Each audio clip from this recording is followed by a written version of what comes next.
o símbolo que eles precisavam matar. Antes de te dizerem o que significa, eles precisavam que você sentisse nojo. Esse é o mecanismo mais sofisticado de controle simbólico que a humanidade já operou. E ele ainda está ativo. A imagem, olha esta mandala. Gregos, tibetanos, celtas, jainistas, judeus, islâmicos, cristãos, chineses, astecas, Hopi, maias, japoneses, hindus, Malta, Bali, Lapônia, Ceilão. Culturas separadas por oceanos, milênios, línguas impossíveis, todas portando o mesmo símbolo. Isso não é coincidência religiosa. Isso é memória cósmica.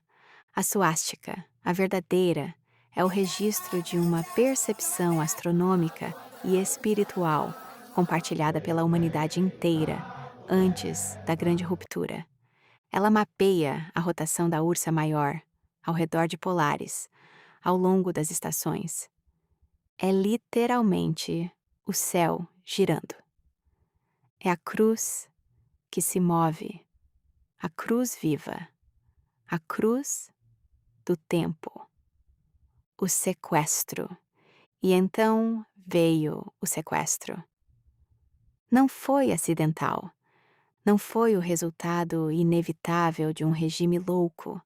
Foi uma operação de hacking simbólico, deliberada, arquitetada, testada, executada por uma convergência de interesses que inclui ordens ocultas europeias em colapso de poder, estruturas maçônicas em guerra interna, financiamento de famílias bancárias internacionais, a máquina nazifascista como laboratório de trauma em massa.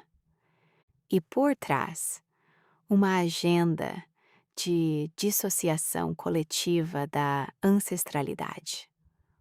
O objetivo não era apenas matar judeus, era matar a memória simbólica da espécie.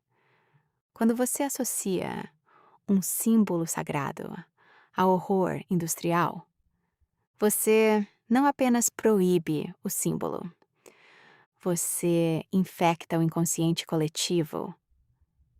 Jung chamaria isso de envenenamento dos arquétipos. Eu chamo de terrorismo espiritual de longa duração. O mundo hoje. Esse sequestro não terminou em 1945. Ele se sofisticou. Hoje opera em múltiplas frentes simultâneas. China comunista. O partido opera a maior máquina de dessacralização ativa do planeta. Destrói templos, reprograma monges, vigia sonhos. O pragmatismo marxista-leninista chinês é, no fundo, uma teologia invertida. Substitui o sagrado ancestral por uma fé cega no Estado como divindade. E exporta isso como modelo de desenvolvimento. A rota da seda moderna é também uma rota do vazio. Israel e Palestina, dois povos sequestrados por suas próprias narrativas de eleição exclusiva, ambos instrumentalizados por forças muito maiores que qualquer um dos dois. A Terra Santa, como campo de batalha, simbólico permanente. Quem controla Jerusalém, controla o imaginário de 3,5 bilhões de pessoas. Não é sobre terra. Nunca foi só sobre terra.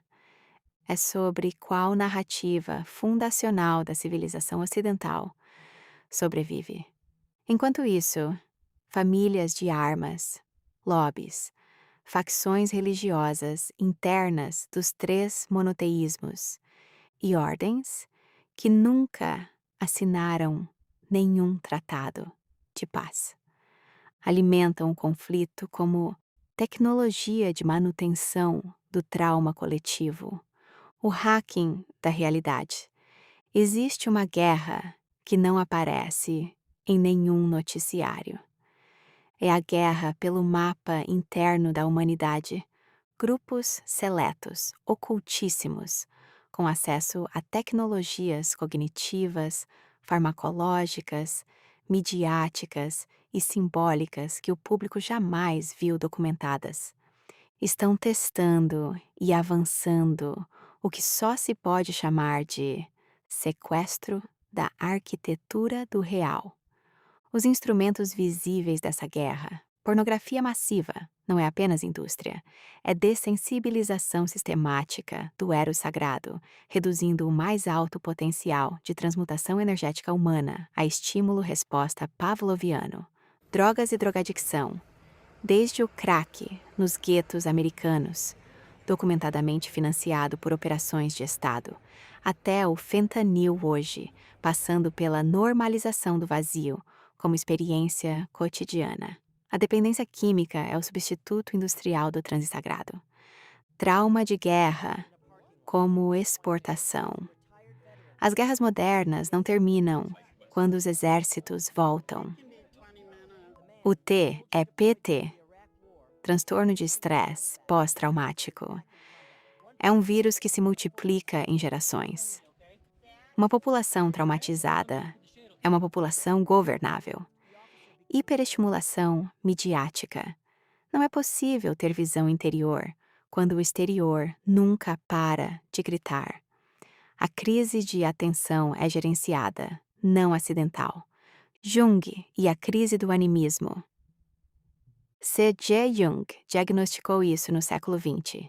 Quando a ciência aboliu o animismo da natureza, não lhe deu outra alma, colocou a razão humana acima da natureza. O cristianismo expulsou os antigos deuses. A ciência aboliu até o medo deles. O comunismo declarou guerra a ambos. O capitalismo transformou o vazio resultante em mercado. E o ser humano ficou sem cosmos. Sem cosmos, não há orientação. Sem orientação, não há individuação. Sem individuação, há massa. E massa é a matéria-prima de todo fascismo, de todo totalitarismo, de toda manipulação. Desafio individual. Mas aqui está o paradoxo. Todo esse caos é também o campo de prova da individuação. Jung sabia. Os mestres sabiam. Cada tradição que aparece nessa mandala sabia. Foi sempre um campo de tensão entre a luz que quer se manifestar e as forças que lucram com a sua supressão. A suástica girava nos céus muito antes de qualquer ideologia e vai continuar depois que todas as ideologias forem pó. A questão não é se você será afetado por essa guerra. A questão é se você será consciente o suficiente para não ser consumido por ela. Misogi, Goma, Sadhana, Daime, Aham, trabalho interior. Não são escapismos místicos, são tecnologias de soberania do self contra o sequestro real.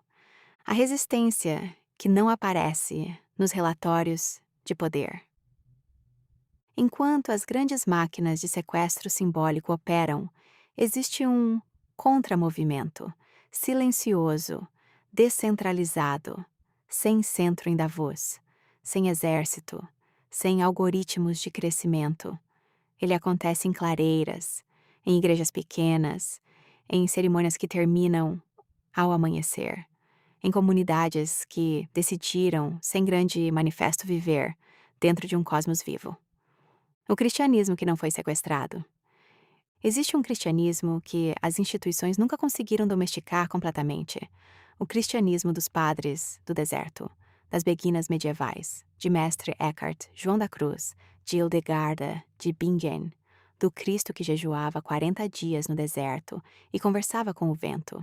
Esse cristianismo nunca confundiu igreja com espírito, nunca trocou metanoia, a transformação radical da mente, por doutrina de obediência e medo. Hoje ele ressurge em comunidades pequenas, em grupos de leitura dos evangelhos gnósticos, e mosteiros que preservam a lectio divina como tecnologia contemplativa, em pastores que nunca entenderam por que Deus precisaria de um exército ou de um banco.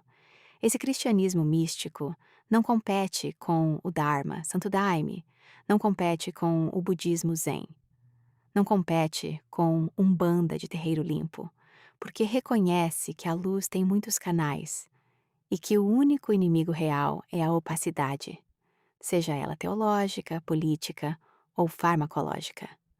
A ayahuasca e a natureza animada, no coração da Amazônia, e agora em centenas de comunidades espalhadas pelo Brasil e pelo mundo, algo acontece que desafia toda a arquitetura do sequestro. A ayahuasca não é uma droga. E aqui é necessário dizer isso com precisão cirúrgica, porque confundi-la com as drogas de dessensibilização é exatamente o que os agentes do sequestro desejam. A ayahuasca é uma tecnologia vegetal de restauração do animismo. Ela faz o que Jung descreveu como necessário e nunca soube como prescrever.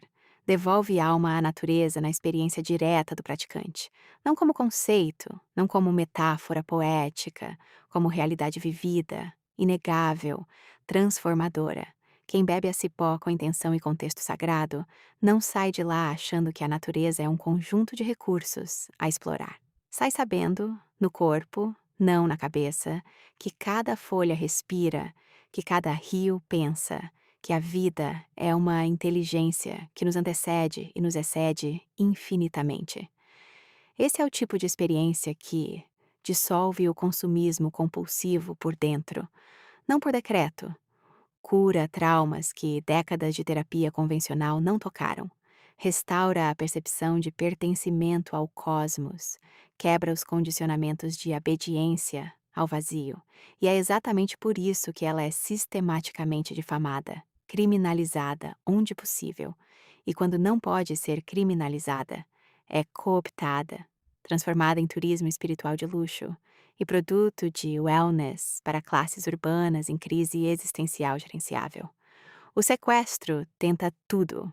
A crise não está lá fora, está na sua relação com seus símbolos, está na sua capacidade de sustentar a ambiguidade sem colapsar, está na sua disposição de atravessar a dor em vez de anestesiá-la com telas, com drogas, com certeza ideológica.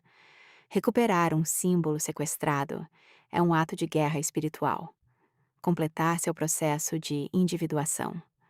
Conhecer sua ancestralidade mais funda é subversão. A mandala gira. Polaris não se move. Onde está seu centro? Existe uma distinção antiga e extremamente atual, que quase ninguém tem coragem de encarar. A diferença entre o ser humano superior e o inferior. Mas não como julgamento moral, como estado de consciência e comportamento. Segundo o I Ching Wilhelm, Buda, Lao Tse, Maquiavel, Jesus, Davi e Salomão. Pessoa. Inferior.